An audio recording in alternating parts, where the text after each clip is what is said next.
A sociedade vril.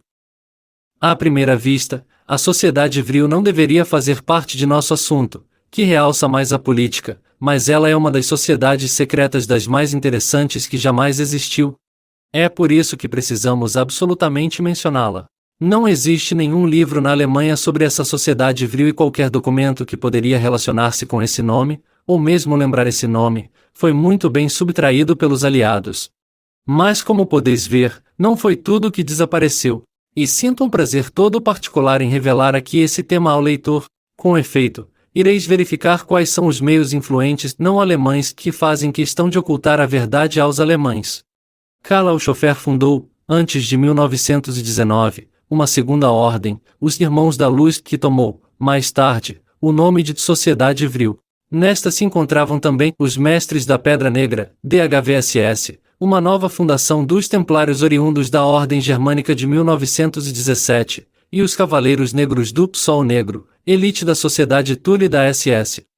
Se compararmos a Sociedade Vril com a Sociedade Thule, a diferença pode resumir-se no seguinte: a Sociedade Thule ocupava-se das coisas materiais e políticas enquanto que a Sociedade Vril tinha ocupações referentes sobretudo ao além. Mas elas tinham, mesmo assim, alguns pontos em comum. As duas estudavam a Atlântida, Thule, a Ilha dos Bem-Aventurados de Gilgame, os relatórios originais entre os germanos e os mesopotâmicos, assim como os antigos santuários como Stonehenge com suas pedras eretas. Em dezembro de 1919, uma casa florestal foi alugada em Hansal, perto de Berchtesgaden, onde se encontraram algumas pessoas das sociedades Thule, DHVSS e Vril. Entre elas os médiuns Maria Ursides e Sigrun.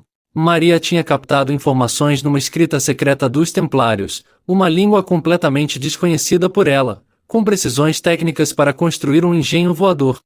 Essas mensagens telepáticas foram transmitidas segundo os escritos da Sociedade Vril, do Sistema Solar Aldebaran, situado na constelação de Touro.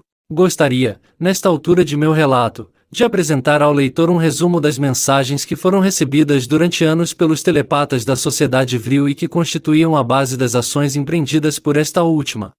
O Sistema Solar de Aldebaran estaria a 68 anos-luz da Terra, e teria 2 planetas habitados, que constituiriam o reino dos Sumera, girando ao redor de seu Sol. Os habitantes desse sistema solar seriam subdivididos num povo de mestres, de homens-deuses brancos, arianos, e em diferentes outras raças humanas. Estas ter-se-iam desenvolvido devido às mudanças climáticas sobre os planetas isolados e seriam o resultado de uma degenerescência desses homens-deuses. Esses mutantes teriam tido um desenvolvimento espiritual inferior aos homens-deuses. Quanto mais as raças se misturavam, mais seu desenvolvimento espiritual se degradava. Como consequência, quando o Sol de Aldebaran começou a crescer, eles não puderam mais fazer viagens interplanetárias como seus ancestrais, tornou-se impossível para eles sair de seus planetas.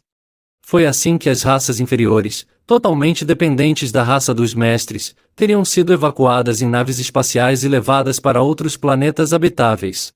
Malgrado essas diferenças, o respeito era próprio entre essas duas raças, elas não se apossavam do espaço vital da outra.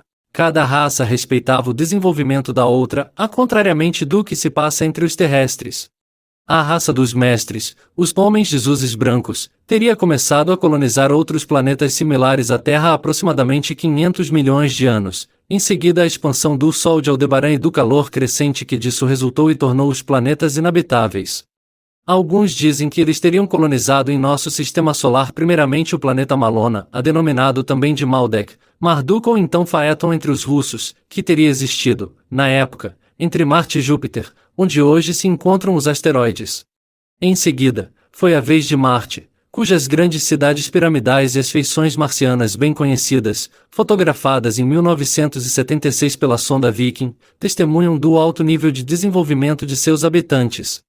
Daí a suposição que os homens-deuses de Sumer Aldebaran vieram nessa época pela primeira vez à Terra, velhos traços de um sapato fossilizado, remontando próximo de 500 milhões de anos o testemunham, assim como um trilobite, a classe extinta de artrópodes que viveram em toda a era paleozoica, fossilizado pisoteado com o salto desse sapato. Essa espécie de lagostim primitivo vivia então sobre a Terra e desapareceu há 400 milhões de anos. Os membros da sociedade Vril pensavam que os aldebarianos aterrissaram mais tarde, quando a Terra tornou-se pouco a pouco habitável, na Mesopotâmia e que formavam a casta dominante dos sumerianos. Denominavam esses aldebarianos homens-deuses brancos. Mais tarde, os telepatas de Vril receberam a informação seguinte, e a língua dos sumerianos era não somente idêntica à dos aldebarianos, assim como ela tinha também as sonoridades semelhantes ao alemão e a frequência dessas duas línguas era quase idêntica. Isso corresponde com a realidade? Digamos simplesmente que os planos de construção e as informações técnicas recebidas pelos telepatas, de onde quer que eles venham, eram tão precisos que nasceu a ideia mais fantástica jamais concebida pelo homem em a construção da máquina para o além. O conceito de outra ciência amadureceu nas mentes. Em nossos dias empregaríamos o termo de formas de energias alternativas. Foi preciso 3 anos para que o projeto fosse colocado em condições. Nessa primeira fase de outra técnica ou de outra ciência, o Dr. W. Schumann, membro das sociedades Thule e Vril, fez a exposição na Faculdade de Ciências de Munique. Eis uma parte dessa exposição. Em todos os domínios, existem 2 princípios que determinam os acontecimentos, a luz e a sombra, o bem e o mal, a criação e a destruição, como o positivo e o negativo na eletricidade. Trata-se sempre de uma forma ou de outra. Esses 2 princípios, que designamos concretamente como os princípios criadores e destruidores, determinam também nossos meios técnicos. O princípio destruidor é a obra do diabo, o princípio criador, a obra de Deus. Toda a técnica baseada no princípio da explosão ou da combustão pode ser catalogada de técnica satânica. A nova era que virá será a era de uma técnica nova, positiva e divina, extraído dos arquivos secretos dos SS. No mesmo período, o cientista Victor Schauberger trabalhava num projeto similar. Ele tinha feito seu ensinamento de Johannes Kepler, que possuía a doutrina secreta dos pitagóricos, retomada e mantida secreta pelos templários. Essa doutrina tratava do saber sobre a implosão, ou neste caso, isso significa a utilização do potencial dos mundos interiores no mundo exterior. Hitler e todos os outros membros das sociedades Thule e Vril sabiam que o princípio divino é sempre criador, quer dizer construtivo. Uma tecnologia que, ao contrário, repousa na explosão é, pois, nesse caso, destruidora, oposta ao princípio divino. Quiseram então criar uma tecnologia baseada na implosão.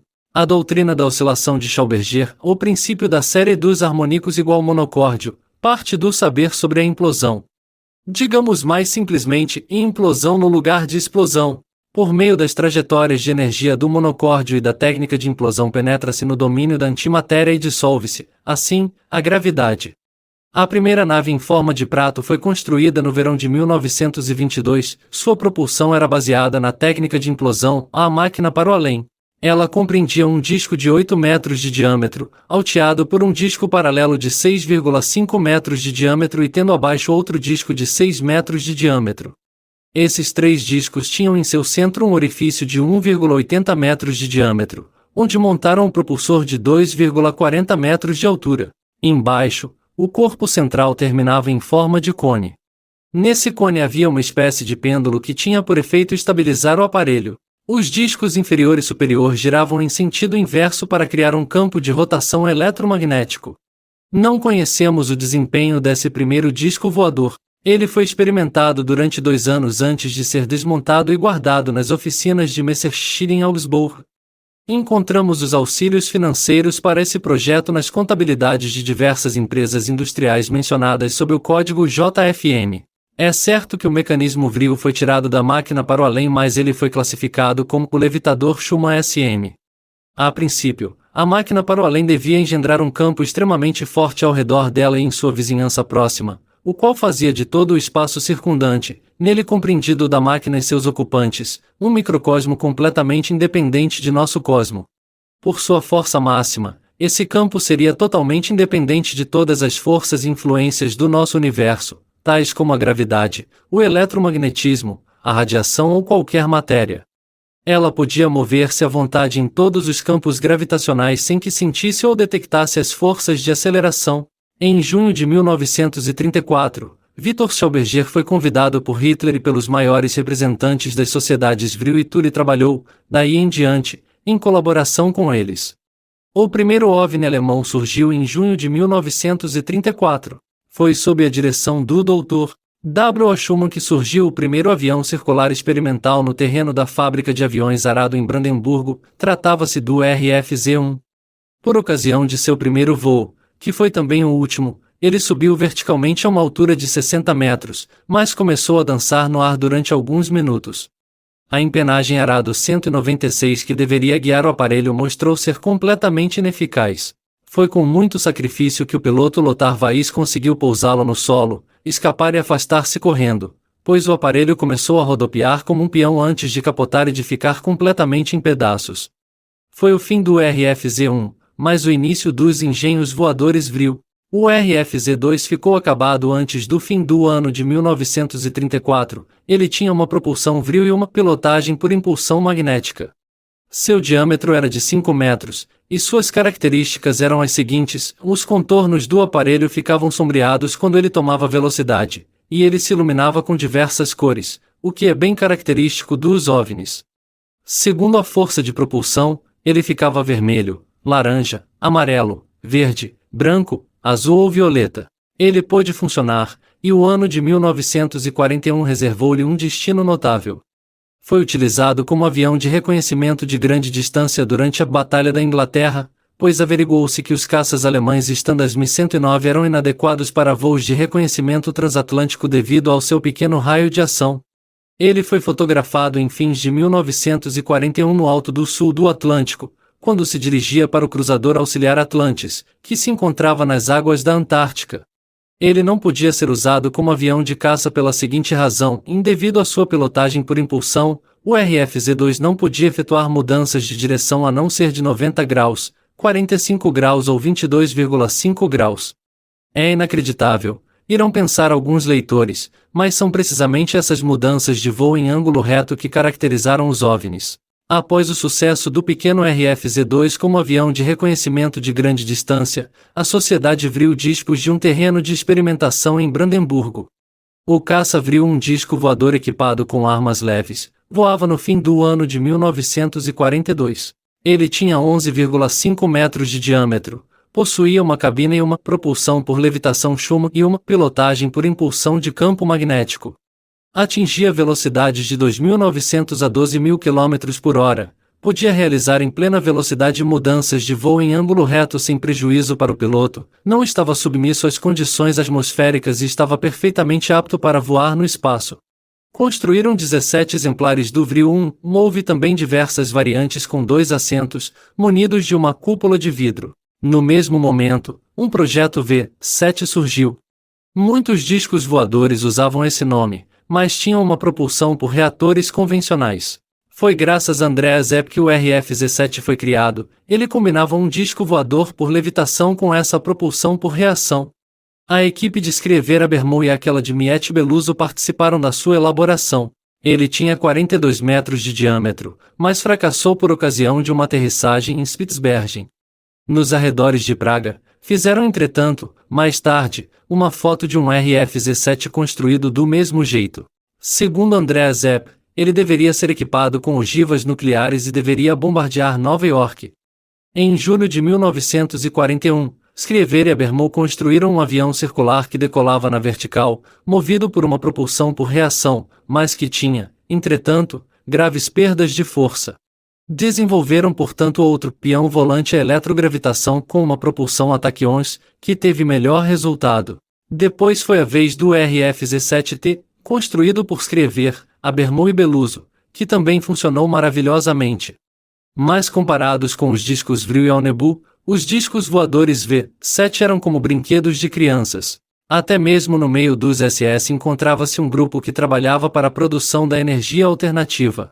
Era a Secretaria de Estudo Quarto do Sol Negro igual SSE-4, cuja meta principal era tornar a Alemanha independente do petróleo bruto estrangeiro. O SSE-4 desenvolveu o mecanismo Thule, denominado mais tarde taqueador Thule, a partir do mecanismo Vril e do conversor de taquions do comandante Hans Kohler. Em agosto de 1939 decolou o primeiro RFZ-7. Era um peão volante equipado com armas mais ou menos pesadas, com o nome estranho de Alnebu 1. Ele tinha uma tripulação composta por 8 homens, tinha 25 metros de diâmetro. Sua velocidade de partida era de 4.800 km por hora, podendo atingir até 17.000 km por hora. Era equipado com 2 canhões de raios fortes, KSK, de 60 mm, montados sobre pequenas torres rotativas, e de 4 Mk-106 e tinha uma aptidão média para voar no espaço. Em 1942, o ônibus II estava igualmente acabado. Seu diâmetro variava de 26 a 32 metros, sua altura era de 9 a 11 metros. Ele podia transportar uma equipe de 9 a 20 pessoas. Propulsado por um taqueador Thule, ele atingia na periferia terrestre 6.000 km por hora. Era capaz de deslocar-se no espaço e tinha uma autonomia de 55 horas de voo. Já existiam então os projetos para a grande nave espacial Vril 7 de 120 metros de diâmetro que devia transportar companhias inteiras. Pouco depois foi construído o ônibus III, exemplar absolutamente prestigioso entre todos, com seus 71 metros de diâmetro. Ele voou e foi até filmado, podia transportar 32 pessoas, sua autonomia em voo era de mais de 8 semanas e atingia uma velocidade de pelo menos 7.000 km por hora, e pelos documentos dos arquivos secretos dos SS podia atingir 40.000 km por hora. Virgil Armstrong, ex-membro da CIA e aposentado de Green Bay, declarou que os engenhos voadores alemães durante a Segunda Guerra podiam aterrissar e decolar na vertical e voar em ângulo reto. Eles atingiam 3.000 km por hora e estavam armados de canhões laser, provavelmente o KSK, canhão de raios fortes, que poderiam atravessar uma blindagem de 10 centímetros de espessura. O professor J. Urtak, ufólogo e autor do livro Das Cellucel des Enoch, As Chaves de Enoch, disse que os alemães estavam em vias de construir o que os aliados designavam de sistema de armas milagrosas. Urtak teve em suas mãos os documentos mencionados. 1. A construção de Peenemünde, cidade para experiências de engenhos teleguiados para o espaço. 2. A vinda dos melhores técnicos e cientistas da Alemanha. Esses documentos mencionavam também a existência do que denominavam Foo Fighters, a bolas de fogo. A CIA e os serviços secretos britânicos já estavam a par, em 1942, da construção e do emprego de tais objetos voadores, mas eles não os apreciaram no seu verdadeiro valor. Os aliados designavam, de fato, pelo nome de Foo Fighters todas as espécies de aparelhos voadores luminosos alemães. Duas invenções correspondiam particularmente ao que denominavam de Foo Fighter, as tartarugas voadoras e as bolhas de sabão. As duas nada tinham a ver entre si, mas os aliados associavam-nas sem razão. A tartaruga voadora foi concebida pela Secretaria de Estudos SSE-4 em Wiener Neustadt. Sua forma lembrava uma carcaça de tartaruga. Era uma sonda voadora sem tripulação que devia perturbar o sistema de ignição elétrica do material militar do inimigo. Essa sonda estava também equipada de armas sofisticadas, de tubos a klystron, denominados raios da morte pelos SS. Mas a sabotagem por corte de contato não funcionou perfeitamente no início. Continuaram, mais tarde, a desenvolver essa técnica. Alguém que já viu os OVNIs poderá confirmar que esse corte de contato, quer dizer, a pane das instalações elétricas, é uma das características típicas dos OVNIs quando eles aparecem. Wendell C. Stevens, piloto da Força Aérea Americana durante a Segunda Guerra Mundial, disse que os Foo Fighters eram às vezes cinza esverdeado ou vermelho alaranjado, que eles se aproximavam até 5 metros dos aviões e ficavam nessa posição. Não era possível desembaraçar-se deles, mesmo quando atiravam neles, obrigando as esquadrilhas a dar meia volta ou a aterrissar. Quanto às bolhas de sabão, designadas frequentemente de Foo Fighters, eram de fato simples balões no interior dos quais se encontravam finas espirais em metal para confundir os radares dos aviões inimigos.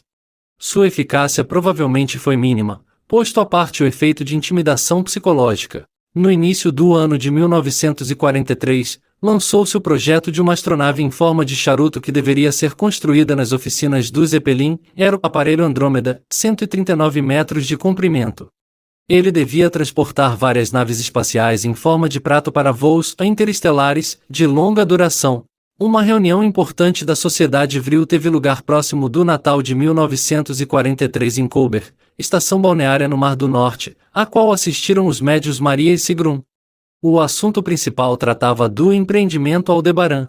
Os médiuns tinham recebido informações precisas sobre os planetas habitados, situados ao redor do Sol de Aldebaran, e uma viagem foi programada para ir até eles.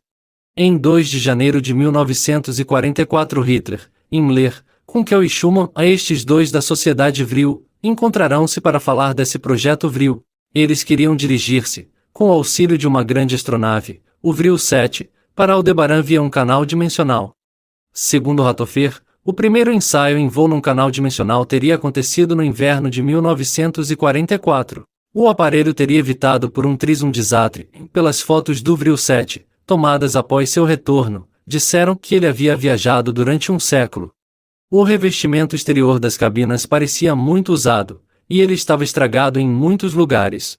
Em 14 de fevereiro de 1944, o piloto de ensaio Joaquim Rochlik testou em Peenemünde o helicóptero supersônico construído por Scriever e Abermont, sob o nome de Projeto V7, o qual estava equipado com 12 turbopropulsores BMW 028.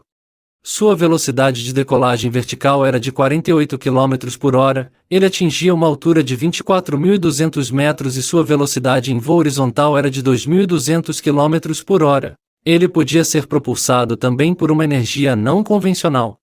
Entretanto, jamais pode ser utilizado, pois Peenemünde foi bombardeado em 1944, e sua transferência para Praga tornou-se inútil, pois essa cidade foi ocupada pelos americanos e os russos bem antes que se pudesse utilizar os discos voadores.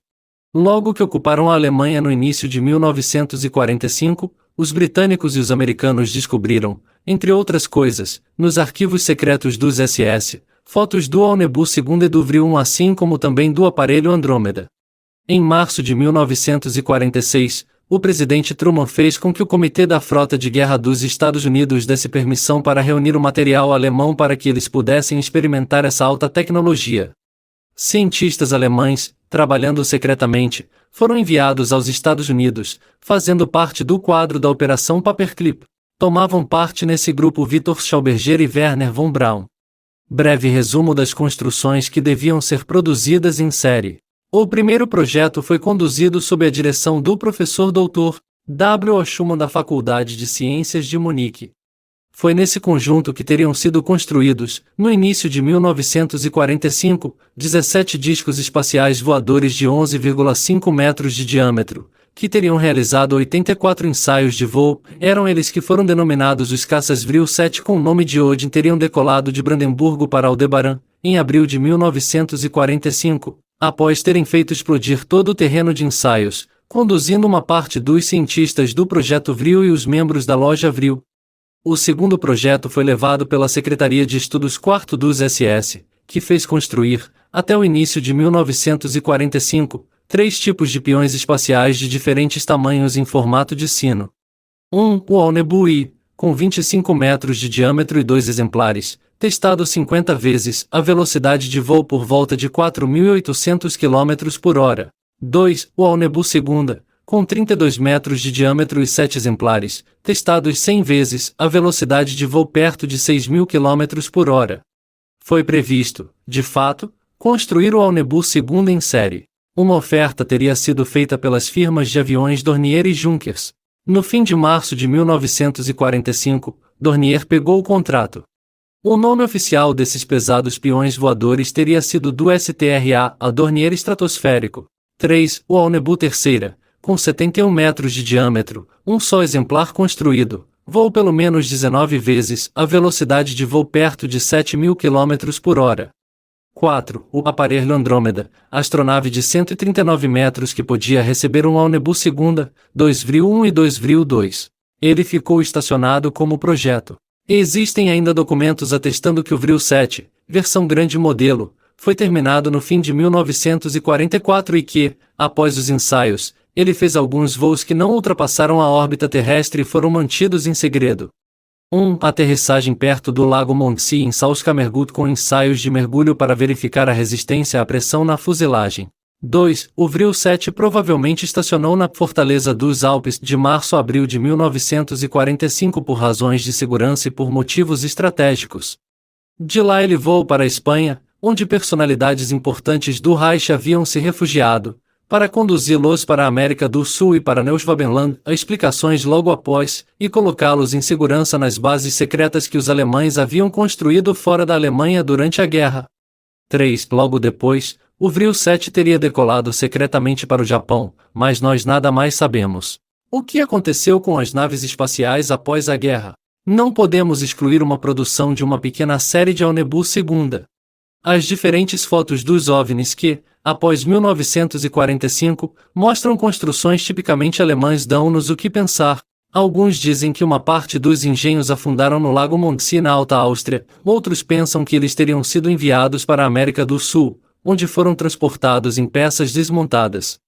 O certo é que mesmo que essas peças não tenham chegado à América do Sul, foram aí fabricados com o auxílio de planos de construção de novos aparelhos. Fizeram com que voassem, e uma parte importante dessa tecnologia foi utilizada em 1983 no programa de Experiência Fênix, projeto precedido pela Experiência Filadélfia de 1943. Tratam-se de experiências de teleportação, de materialização e de viagens no tempo pela Marinha Americana que foram coroadas de êxito, mais do que poderia ser imaginado nos sonhos dos mais temerários. Isso seria matéria para outro livro, e também nos afastaria do assunto que abordamos aqui, ver biografia. Em 1938 houve uma expedição alemã ao Antártico, conduzida pelo porta-aviões Schwabenland. Os alemães atribuíram-se 600 mil quilômetros quadrados de terreno que eles batizaram Neuschwabenland, a Nova Suábia. Era uma região sem neve, com montanhas e lagos. Frotas inteiras de submarinos do tipo 21 e 23 tomaram mais tarde a rota para Neuschwabenland. Até hoje, mais de 100 submarinos alemães aí desapareceram. Eles estavam equipados, entre outras coisas, com tuba Walter, que lhes permitirá permanecer várias semanas sob a água. Podemos pensar que eles fugiram para Neuschwabenland com os discos voadores em peças desmontadas ou que eles tenham ao menos levado os planos de construção. Podemos supor também, pois os ensaios de voo foram coroados de sucesso, que no fim da guerra os discos voadores foram para lá diretamente. Essa suposição pode parecer ousada para muitos, mas vários indícios importantes permitem, entretanto, imaginar que isso aconteceu dessa forma. Podemos então fazer a pergunta em por que os aliados invadiram a Antártica sob as ordens do almirante Byrd, em 1947. Se isso fosse somente uma expedição, por que Byrd tinha à sua disposição 4.000 soldados, um navio de guerra, um porta-aviões todo equipado e um completo sistema de abastecimento? Ele dispunha de 8 meses, e no entanto, foi obrigado, já no final de 8 semanas, a interromper tudo, após ter sofrido enormes perdas de aviões. O número exato jamais foi comunicado publicamente. O que aconteceu então? O almirante Byrd explicou mais tarde para a imprensa. É duro de compreender, mas no caso de uma nova guerra, será preciso esperar ataques de aviões que podem voar de um polo a outro. Ele deixou assim transparecer que havia lá do outro lado uma civilização avançada que se servia, de acordo com os SS, de uma tecnologia superior. Em seu livro Zeitmaschinen, a Máquinas de Tempo, onde se pergunta, entre outras coisas, o que aconteceu com os Aonebu, Norbert Junge Rathofer escreveu. Desde maio de 1945, os peões espaciais Aonebu e, segunda e terceira e mesmo os discos voadores espaciais Vril 1 desapareceram, primeiro sem deixar traços. Nesse contexto, é extremamente interessante saber que o Aonebu III do Reich alemão, após seu 19 graus ensaio de voo, teria fugido voando para Marte, para uma expedição espacial em 20 de abril de 1945, decolando de Neuschwabenland, que era então oficialmente um imenso território do Reich alemão na Antártica Oriental.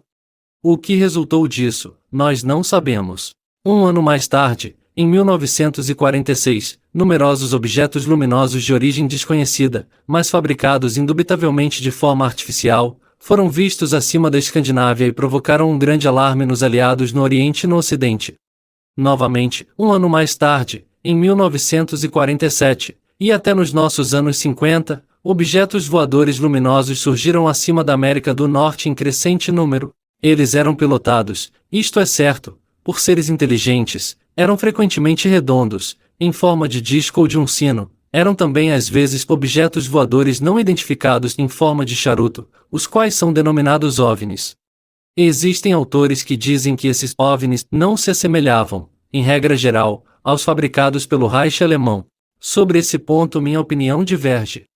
Material fotográfico bem documentado prova que especialmente a versão Aonebu II foi vista, e mesmo com frequência, desde 1945. Se o leitor estivesse interessado, como eu, Desde os 10 anos, no mundo técnico dos OVNIs, poderia verificar que, entre os casos onde houve contatos pessoais com os ocupantes dos OVNIs, existe uma porcentagem particularmente elevada de seres muito belos da espécie ariana, loiros de olhos azuis, e que estes falavam ou alemão corrente ou outra língua com acento alemão. Para os informados, mencionamos o caso de Adamski, em 1952, o caso de Cedric Ellington, em 1954, e aquele de Howard Menger, em 1956. Dizem também que existem fotos coloridas de um disco voador que aterrissou com homens para partir logo em seguida, e sobre o qual estavam desenhadas duas cruzes, uma Balkenkreuz e uma cruz gamada. Essas fotos foram feitas nos anos 70 por um guarda noturno na RDA. Existe a propósito dos engenhos voadores acima mencionados um bom dossiê de fotos e filmes, como por exemplo, a documentação com 60 minutos, o Fujimonice das 3 Graus Reich, Os Segredos dos OVNIs do 3 Graus Reich, MGA Áustria Royal Atlantis, filme GmbH. Citamos também o dossiê do americano Vladimir Terziski, que por ocasião da conferência sobre os OVNIs em setembro de 1991 em Phoenix, no Arizona, projetou diapositivos durante 3 horas e mostrou as fotos de naves alemãs, de planos de construção e de bases subterrâneas alemãs.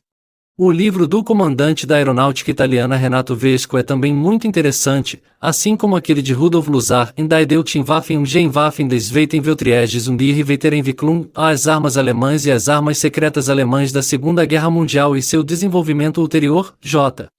F. Lemans Verlag, München, 1971. Compreendeis agora porque tudo o que se refere aos OVNIs passa pela mistificação na grande mídia, e isso particularmente na Alemanha? Segundo esse plano alemão, o mundo da imprensa e da mídia, que é controlada pelos Illuminati graças ao lobby anglo-americano sionista, está prestes a investir somas enormes para impedir que o cidadão alemão faça investigações nesse domínio. A pergunta que podemos colocar agora é a seguinte: de onde as sociedades secretas alemãs Tull e Vril conseguiram os conhecimentos indispensáveis para a construção desses engenhos voadores? E de onde eles vinham saber concernente ao dom da genética, domínio no qual os alemães estavam igualmente muito avançados em relação às outras nações? Segundo os dizeres de Herbert G. Dorsey e de outros pesquisadores, eles foram auxiliados não somente pelos contatos telepáticos com os extraterrestres que lhes forneciam planos de construção, mas também pelo estudo da propulsão de uma nave não terrestre que teria caído intacta na Floresta Negra em 1936. Mas não existe nenhuma prova, praticamente, desse acontecimento, nem testemunhas oculares ainda vivas. Entretanto, essas provas existem nos Estados Unidos, e mesmo em grande número.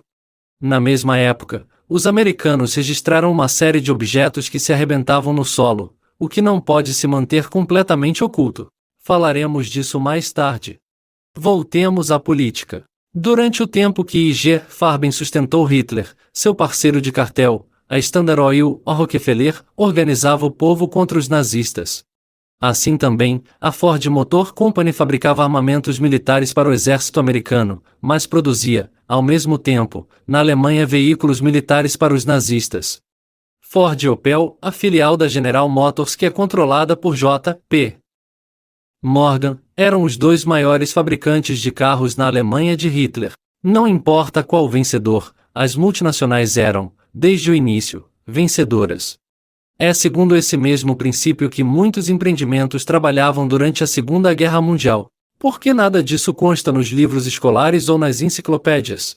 E particularmente na Alemanha, onde reina aparentemente a liberdade de imprensa e onde se ensina a verdade, uma das razões é a seguinte: a Fundação Rockefeller distribuiu, em 1946, $139 mil para que se apresentasse ao público uma versão oficial da Segunda Guerra Mundial que dissimulasse todo o auxílio dos banqueiros americanos para a edificação do regime nazista e que passasse também em silêncio a ideologia mística e oculta desse regime. Um dos principais doadores era a Standard Oil Corp.